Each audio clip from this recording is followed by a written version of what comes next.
Here's the question. How do you make the impossible possible? Simple. Remove the I am, the ego. Now, how do you step into that newfound possibility? With a series of small intentional steps. Never forget, the greatest among us started from humble beginnings. But to truly unlock your potential, realize you're here for something greater. If you're yearning for more than just a good life, let's take that small step together to reach greatness. Welcome to the Greatness from Small Beginnings podcast, where we're talking to those who have gone from mediocrity to motivated, overlooked to overachieving, forgettable to unforgettable. Are you ready? Let's go.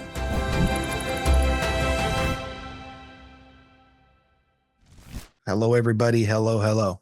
This is Greatness from Small Beginnings podcast, and I have a kind of a list of random questions. I came across something the other day that about 30,000 view questions, how to go from there to deeper with people. And I appreciated what I saw there. I'm going to go through some truths that I've seen, and then we're gonna work through some of the questions that I heard that I appreciate. Greatness is what God wants for us, and He wants us to move forward, like step, multiple steps. He wants us to move forward into the greatness that He pictures for us. Ed Milet says, one of the biggest tragedies in the world is if we step into them, this is complete fiction, but we step into heaven and we meet the person that we're supposed to be, and they don't match who we are. And it's likely wouldn't be because we went beyond. It's because we did not meet up to what God hoped and expected for us. So let's hope that's not us. And that's why we're here talking about greatness and small beginnings, because small is part of life, starting somewhere and then going the next place, going somewhere from there is what we have to do. Here's the questions, and then I'll go back to some broader concepts that I've heard in the last week that were really helpful to me to remember. The questions you might ask to somebody to dig a little deeper with them to understand them better, and actually ourselves. That's the important one, is what would we do for ourselves if we could, in regards to understanding ourselves? If this 5 years upcoming was a chapter, what would the chapter title be, or what would be written about you during this chapter? It's like, wow, that's a penetrating question. And then there's more penetrating questions. If the 5 years upcoming, maybe including where you're at right now, was a chapter in your book, what would be written? Just as important as what would be written, what would it be titled if you were to sum it up? And I look back at the last 5 years and I say, okay, that's not the title I would hope for, probably. And so let's look at the next 5 years and say, don't want to go down that road. I want to do better. I want to consistently grow and do better and lean into the greatness that God's made for me. What would you do if you weren't afraid? Oh my gosh. I get angst. I was complimented by somebody yesterday that I am willing to do hard things. And of course, I think about, physical things, running. I recently went 38 miles with one of my sons, and he was doing 200. But so it seemed pathetic and nothing. But for me, it was significant. It pushed me. And then to try to stay up with him as he's doing 200 was a challenge, a real challenge. And I loved it, but it was hard. And so I think of that, but then the person reminded me of this particularly difficult meeting that I had to have with somebody that was in a horrible situation. And in fairness, I had to let them go from a position, and there was nothing about the situation that was kind, and yet it had to happen. And there was several people that could have done the deal, that could have brought the actual hammer, the conversation. But I knew him probably best of anybody there, was at least closer friends with than most people. And so I said, I will do it. And it was excruciatingly difficult. And the reaction was worse than I expected. And this person was telling me how much they appreciated that though may have expected the outcome and the reaction, and to this day, some brokenness in the relationships, that I did it anyway because it needed to be done and it was difficult. And I don't love those things, but I will willingly do them. And so, what would I do if I wasn't afraid? Well, I was afraid, but I did it anyway. And then I look at the actual question and I say, what if I wasn't afraid? What would I do? What would I, if I had more confidence, if I had more faith, if I just thought, what's the worst that can happen? Just did the thing anyway. Another question would be, what are you proud of? So that's a good starter question. What are you proud of? Well, let's do more of that.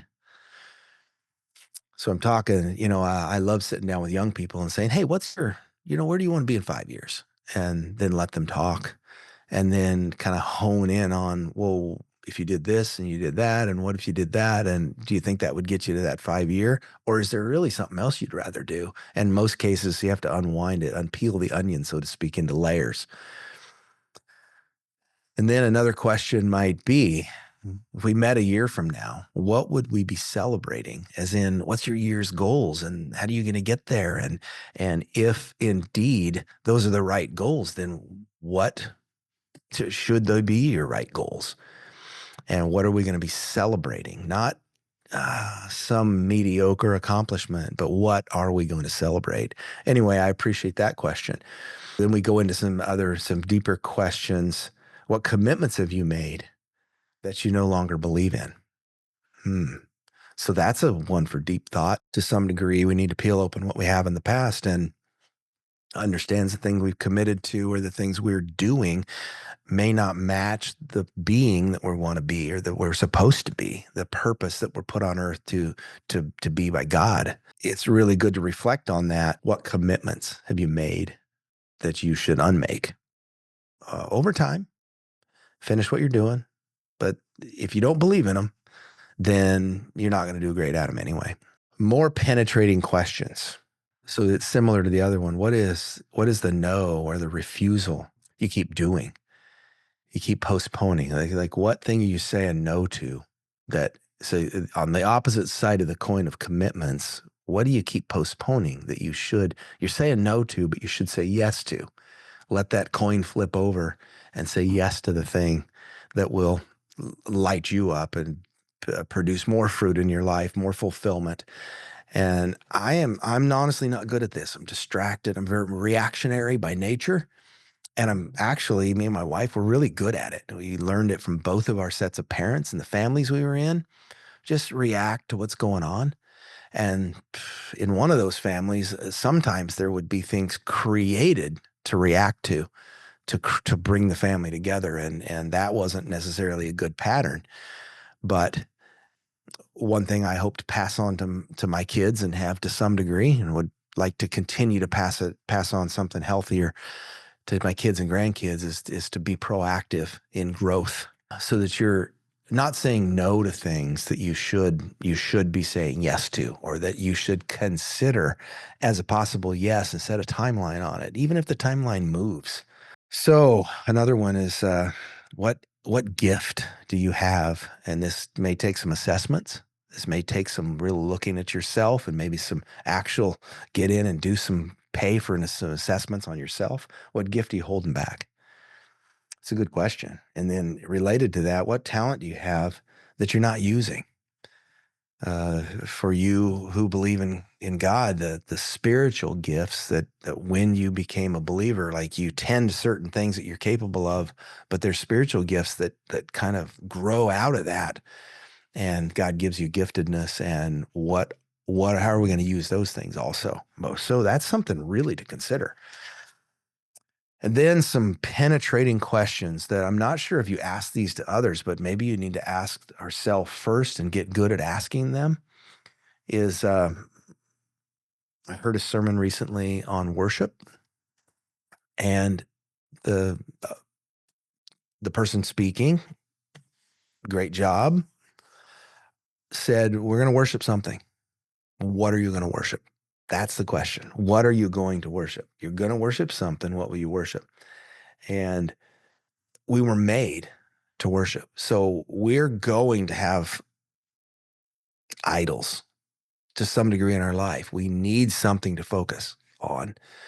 Uh, if it's temporary, if it's things that are going to blow up and go away with the world, maybe we need to consider not to make it those things, and to reject that kind of thinking and being, and then choose something different than that. I've been reading this book, The Secrets of the Vine, and it's a small book, but man, it's just so full of stuff. And it talks about the connection to so we're the branches produce fruit, but the secrets of the vine is, are we connected to a healthy joint, a healthy connection so that we can get the sap that we need to go produce fruit as the branch? Yeah, we got to do the work, but the uh, not ability necessarily, because the ability has been put into the branch, but the nutrients, the wherewithal, the actual love and thinking behind it is God has put that into the sap that goes into the branches. And I read earlier in that little book that the deeper that connection, the broader that connection. So the bigger the bigger vine you could hook into. And of course, as branches, the analogy doesn't follow. We can't unhook and then hook to a different spot. But the healthier, the better that connection is, the the more fruit we can produce. And I thought that really fits some of the things in my life that I'm discovering and working through, that I don't actually do a great job of producing fruit because I'm not hooked to the vine in the right way. I get in the way, or I have the feelings that get in the way, or my impressions of the past, of what I thought I've been called to in the past, and I have to let those go. So that's some of the questions, and I really have been thinking about that, the connection between the worship and the vine. I'm gonna focus somewhere. So should I focus on the connection between me and the where the nutrients come? I think to some degree I have. There's been some stresses in my life in the last number of months, and what it's done, thank goodness, thank God, is it's driven me to pray more, to broaden my mind more to scripture, to need to read the Psalms, and to need to read about Jesus as he did what he did. And he did a lot of stuff, and it's helped me to look deeper at the why behind it. He was building something, and I believe that to greatness, the point of greatness, God's asked us to build something too. Not the same kind of kingdom; it's a microcosm of it, but God's asked us to do it, and I believe that that's a good way to look at it. So I will finish up. I hope this has been helpful. I want it to be a discussion in my own mind as I'm saying it, because I often process out loud that these questions for me go deeper, and you can go deeper in relationships around you too. So to finish up, you were designed for accomplishment. Fits with the questions, right? What are we accomplishing? Where are we going? Engineered for success and endowed with the seeds of greatness. You were designed for accomplishment, engineered for success, and endowed with the seeds of greatness. Now go be great.